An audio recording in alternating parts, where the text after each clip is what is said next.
Hey guys, so today's engine is going to be a little bit different than what I've been doing. This is, out of all the engines I've got, this is the only Model 14 Briggs I got.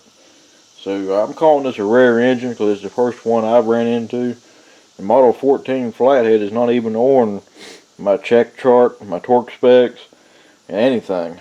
I had a parts manual for it, but the flywheel cover was different on the parts manual, but it still looks like everything else looks the same except the carburetor was different in it. But I did order a head gasket for that just in case I need it, and it is the right one. The bolt pattern's a little bit different, but we'll look at the numbers here in a minute. But it appears the block looks like a 8 horsepower block. What it looks like, it's about the same size as an 8 horsepower, and that's what I thought it was before I bought it. And looking at those numbers, here's the Model 14. So I'm guessing this would be a 6 horsepower is what I'm going to guess. Not for sure on that. It is aluminum block, aluminum head, everything's aluminum on it. And I thought for sure it was an 8 horsepower just by the size of it. I love this flywheel cover, how it's made. I got little 3.5 horsepowers like this. But a Model 14, it's a 14 cubic inch. Model 13 is a 5 horse Briggs. So I'm guessing this would be like a, sometimes Briggs did a weird like 5.5 or 5 3/4 horsepower.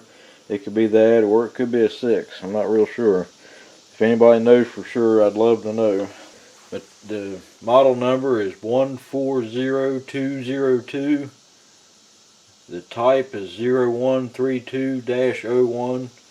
And the code starts with 65, so it's a 1965 when it was made. It's a real shame that the sticker's missing on it. That'd tell the tale right there. But the bolts are loose in the carburetor. And this appears to be a newer carburetor by them screws. So I think the carburetor's been changed out. And I'm not sure if it's even supposed to have an updraft carburetor, because that manual looked like a 5 horsepower carburetor, but that ain't going to bolt on here, so I'm confused on that.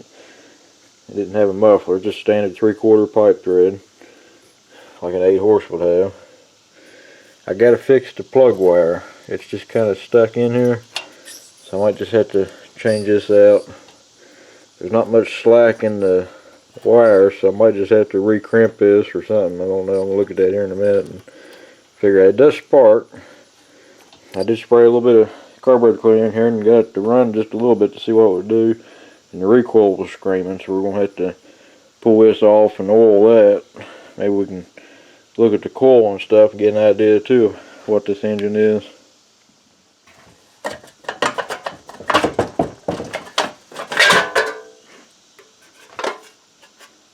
Okay, now I'm even more confused, guys. Air vane governor and a 4-bolt coil. It's points and condenser, of course. Let's see wire going down to the flywheel. I was not expecting an air vane governor. Naturally, all the linkages are missing, so I can't hook that up the right way right now. But I don't know, if, like I said, I don't know if this is the right carburetor or not. If it is, there's supposed to be a bracket or something here. That's probably might be why these 2 bolts are loose. Maybe it was taken off or something, because there had to be some type of way to get it like a rocker arm, moving it that way. I have to look at them diagrams again on that parts manual and see that the motor does have good compression. Like I said, I'm going to have to oil this. We'll try to just shoot some oil in there, see what happens. Okay, so I crimped that wire back on there for now. I noticed there's taped up here, so what I'm going to do, not right now, I just want to get it running today, but I'll probably cut this wire like right here and splice in a new piece from here out and just redo the end with a rubber boot and everything on it. That'd be the proper way of doing it, but I can't redo this right now because this wire ain't long enough, so this is going to have to work for right now. Like I said, it had spark and it was running as long as I kept spraying carburetor cleaner in it, so I don't think it'll be an issue for right now, but it is something I'll, the plug's loose, so it is something I will work on later. I just wanted to point that out to you. Alright, so I got the shroud back on. I took that pipe out. I'm not going to run a straight pipe. I'm going to put a muffler in there, get a little back pressure on it. But I'm going to take the carburetor off just to make sure there's no dirt in the bowl and make sure the float ain't sticking or anything like that. I may not show anything on camera unless there's something real interesting going on there. So we'll get back to you here in a second.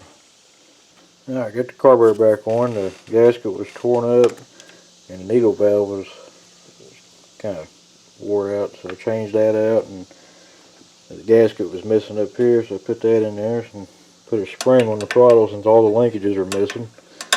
So now we'll see what's going to happen. Get some gas set up here. Alright, so I got the gas coming in here. Make sure the float's not going to stick. It shouldn't.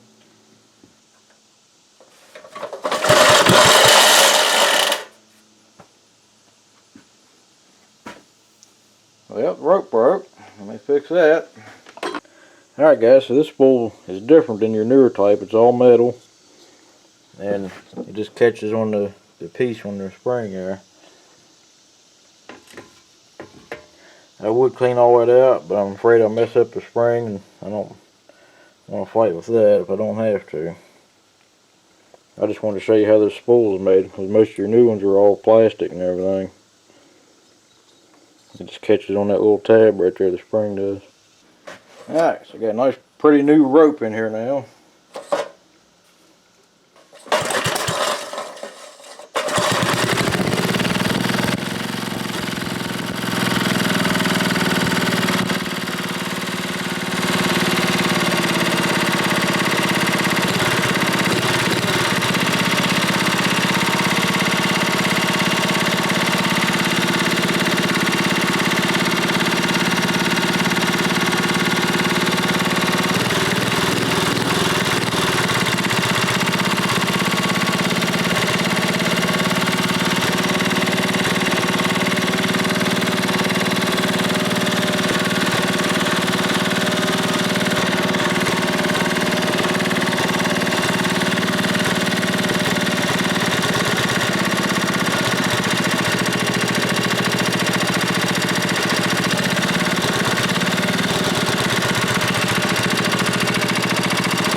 Well guys, seems like it's a pretty good running engine. Just going to have to rebuild it, of course. It's smoking a lot.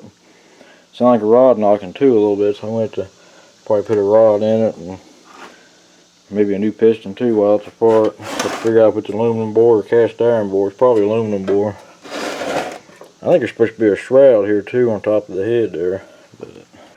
Alright guys, something else I wanted to point out. This says a 1-inch crankshaft on it. I thought it looked awful big, and I noticed it didn't have much lip here, and it's a 1-inch crankshaft. It's unusual for something like this, especially being the size of an 8 horsepower. And this cooling shroud is also different too. So I'm very curious to find out the background on this motor, something I've never ran into before. Also, another thing is note how thick the mounting plate is on the motor, like compared to a 5 horsepower. A lot thicker. Alright guys, so I pulled the head off, and it's been apart before. Some of the head bolts are really torqued. You can see the carbon has been scraped off before. And it is aluminum bore. It's a right at 2 3/4 inch bore and 2 7/16 stroke. And the stroke is the same as a Model 13 5 horsepower. This is a Model 14, so the stroke is the same, just a bigger piston. That's what's making up the 1 extra cubic inch on this. So it is more than a 5 horsepower, but probably less than a 6 horsepower, I would say. And the cylinder's in really good shape. So it just needs rings and valves reseated. But this piston's interesting. I don't think I've seen one made quite like that. But I'll show you close up to the cylinder. It's in real good shape. I just need some rings and just a complete rebuild on it, more or less. But since aluminum bore, I just put chrome rings in it.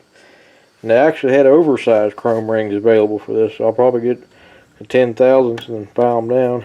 I did that on that model 6B, and it did real good in it. So I'm hoping I can do the same on this and eliminate the oil burning.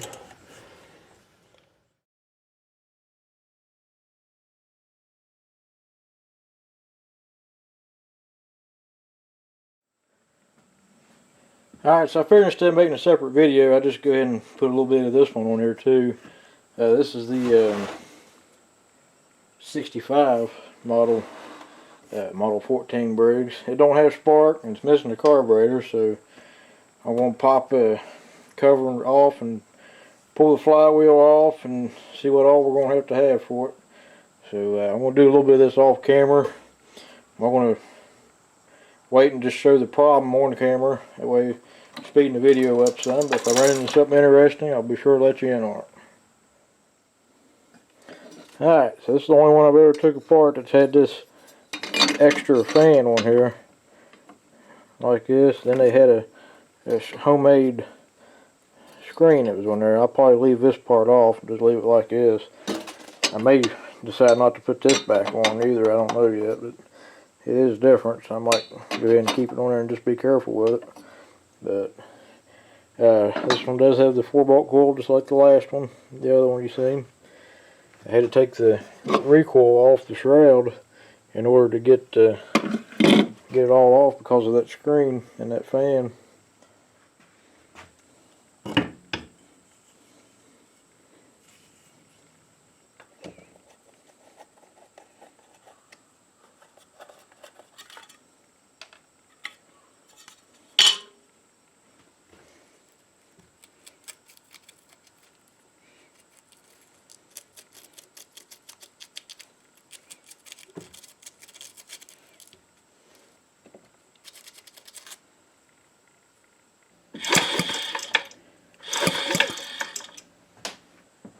Alright, so I took the carburetor off the other Model 14 just to see what it'll do.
Well guys, it runs good, but it smokes pretty bad. I figured it would be.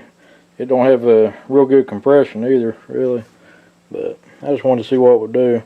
It's going to be a while before you see this one again, but the red one that you seen, the first one we talked about, the next video is going to be on rebuilding it, putting new rings and everything in it.